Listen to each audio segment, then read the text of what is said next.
Hello, welcome. This is Blockchain Bloom, the blockchain educator. I'm Atul Pinky, and in today's video, well, I have to talk about this unfortunate situation that yes, Russia has attacked Ukraine, and now the market is crazy. People in Ukraine, obviously, in many cities in trouble. So this would be the main topic I would like to discuss today, but I'm also going to talk a little bit about Canada. So guys, I would say let's jump in today's video.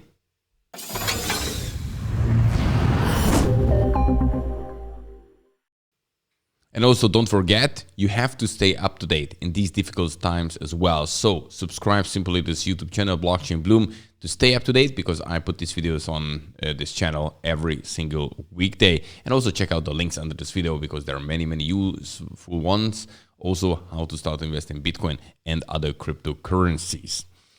And now, well, let's start with the real quick view over the market, where we can see that, well, today is again a Thursday, maybe another Black Thursday, because, in this pandemic situation back in 2020, in March, we had a Black Thursday, and it had a significant impact on the market back then. And now this could be maybe the history, another one.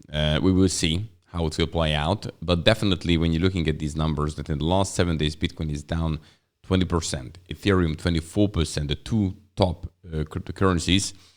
And also when you're looking at now the Bitcoin price, 35,510, but it was 34 as well. Now it's 8.8 minus, and Ethereum is at 2,384. It's 12% minus.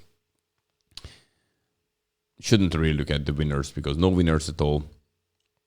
Losers, Ecomi, the leader with 25%. Then we see Convex Finance 22%, and some of here in the 20s, Loopring, and also Curve, and so on and so forth. So, well, look at these numbers in 1 week. Significant drops, what we witnessing right now. When we're looking at the fear and greed index, obviously we are getting again in this fearful situation. These numbers were actually even lower a couple of weeks ago, and then we went back, looked very promising for a while, like 50 something towards the greedy part, but now we're back to fear again. When we're looking at the Bitcoin price, well, we can see this one here. So this is here, the daily, and since the 17th of February, we again started to go down, and we had obviously here on a kind of bad days. And yes, today morning, the attack really happened. So, well, prices dropped down, and well, it's holding actually the reason quite well, compare how big drop it could be, because it's already down. It's already down for a while. So guys, you should take it in consideration. It cannot go down forever. This is one thing. But also we can be bearish for a while because of this situation. War situation, it's not a good one at all. And I would now put aside all the TA at the moment, because, well, in one way, okay, we have these kind of support levels. These are important because, as you can see, 35 was the next one, and it held quite well for now. Can it go further down? Yes, it can. So these levels are important, but now I wouldn't go into many kind of, shapes and forms and whatever you can put in TA, because we don't know what's going to happen. What happened right now, the attack is on. So the problem is it's actually official, and how the world, how Europe, how the United States going to react on this situation, how the Fed will change its strategy. This will have an influence most likely on the crypto, on stock market, and so on and so forth. So I would say let's get into the first topic and the main topic, and let's talk about this present situation, what we have right now.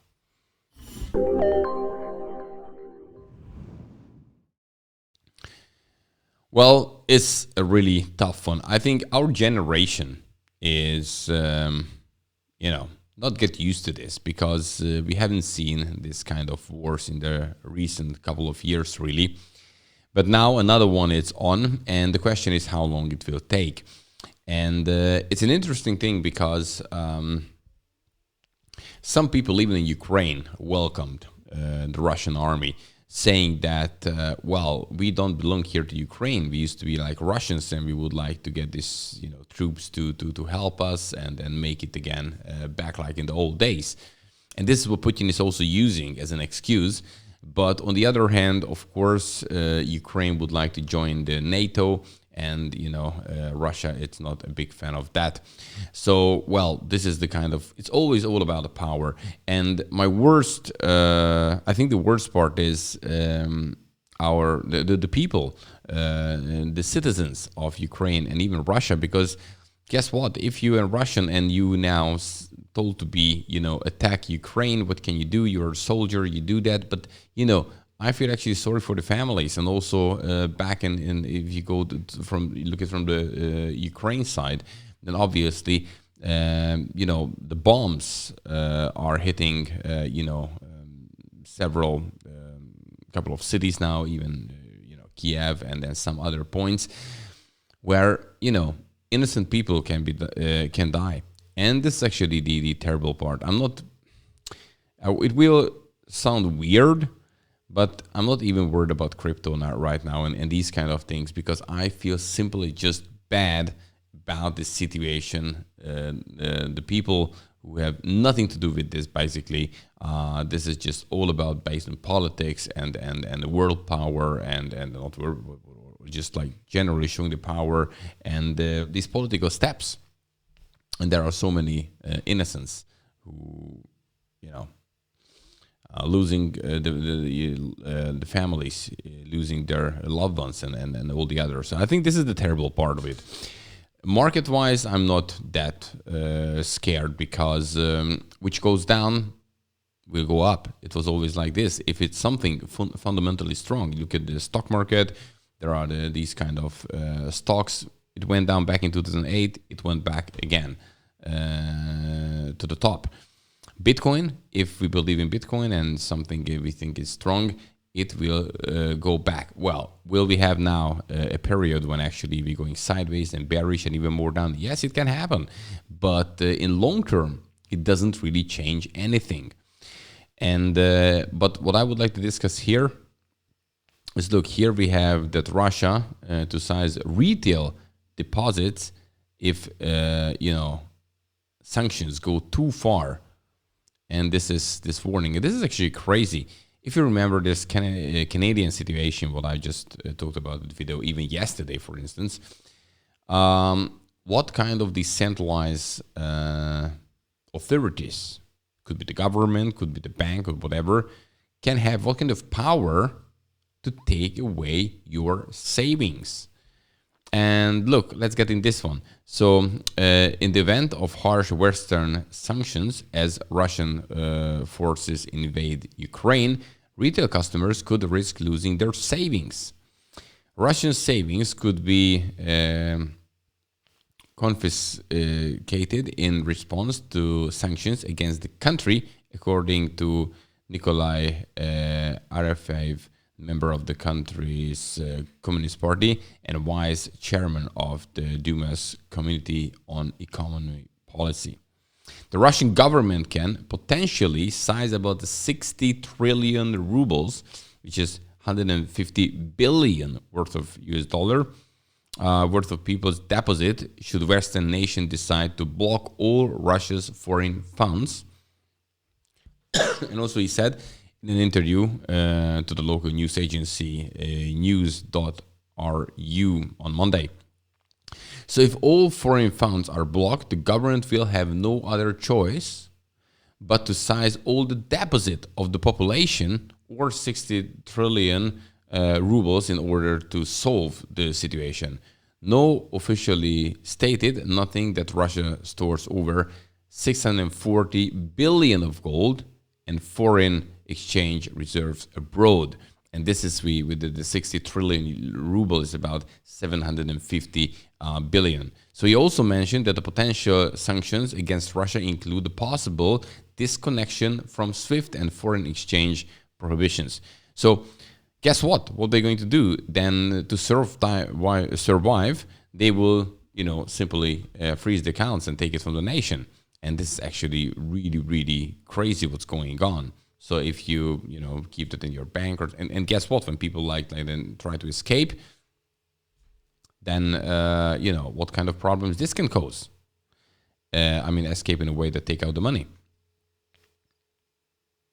And yes, so this is the point when actually you start to consider the idea of Bitcoin, that something which can have, a real value in the future, and it's not that easy to take it away.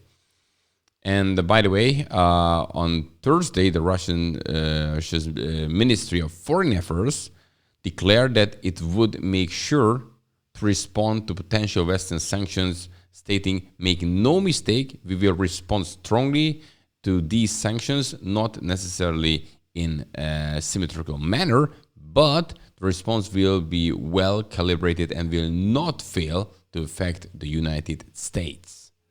So again, they attacking harsh. And the point is here that even Ukraine would like to, defend itself. And guess what? Ukraine has the second biggest army in the area. And by the way, the first biggest one is Russia. So these guys are against kind of each other. And now Russians going over to Ukraine, so it's always the difficult part to attack a country and not the ones who are actually at home and defend themselves. But so we're talking about two big armies can get into this problem. And Ukraine is not part of the NATO, but would like to be. That this was the goal. But the point is that in this case, we see how, the United States and Europe will make their moves. Sanctions are probably the weapon what they're going to use right now. And yes, so with all these things, it wouldn't be that good for Russia, and we will see how important people in Russia will act when their fundings are frozen and taken away all the way abroad.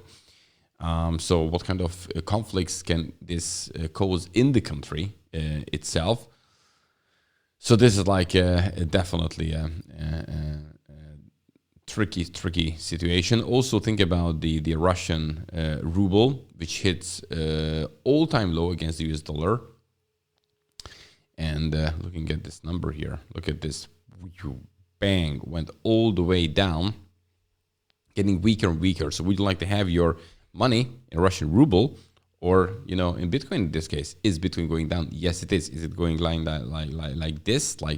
And in the fiat currencies, this is actually crazy what we have right now. And so Russia has finally attacked, as we know, the Ukraine after months concerns over the military buildup on the border. So it happened. All headlines were about it. Will it happen? When it will happen? It happened. Again, multiple explosions have been heard in several cities in Ukraine, including the capital Kiev, over the night. So this is terrible. You can see videos all around the internet about it. And the biggest question is, of course, for the West now, is whether Russia and the President Vladimir Putin be stopped and how the US and Europe can do that. And so far is through this kind of sanctions. This could be the number one choice to do so. And this would be interesting because how they will react to this kind of situation. And all these things, what's happening right now, it brings uncertainty on the market. Uncertainty is the worst thing what can happen the reason that's why we're not going up in prices. And actually, people are getting more and more scared. You can see the fear and greed index looking too good. So this can happen that we can go actually further down. Be aware of it. But at the end of the day, look what happened there. So maybe they take away the deposits of the population of Russia to survive. So actually, seriously, that's really getting crazy here. because they would like to definitely fund their attacks and all these things. But on the other hand, we do know that Russia is like in a way a wealthy country. There is this for the gas power they have already oil prices in the US going up, which is definitely tricky because it's then inflation is going then higher. So what is the Fed is doing with the interest rate hikes? It's the whole thing messed up. And right now, you really don't know what's going on in short term. In long term, at the end of the day, nothing changed. Inflation is on. We are in a bad economical shape, the whole world. The pandemic situation is still here. We have a war as a bonus right now, as a bad thing. And we still need something against hedge against inflation. And Bitcoin is still has the same fundamentals than before, but not financial advice. Just think about it, the whole thing. Okay, this was the main thing, and actually I wanted to talk about this because this is more important than any other news right now. But also I have some little news about Canada, so let's talk about that as well. So if you remember, yesterday I talked about that what kind of movement is that really they frozen the accounts of those protesters who take part in this protest.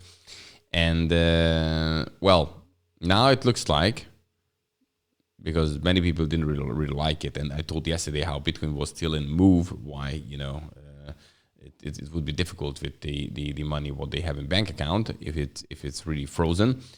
So now we have here the Prime Minister of Canada, and actually he now revoked emergency powers here, and this kind of thing what I talked about yesterday, as where is it? Yeah.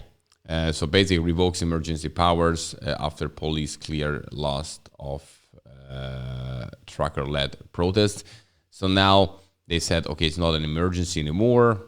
We don't need to do that. But just think about it. If it's still on, they still have this kind of power. They still have this act, which goes all the way back in the 1980s.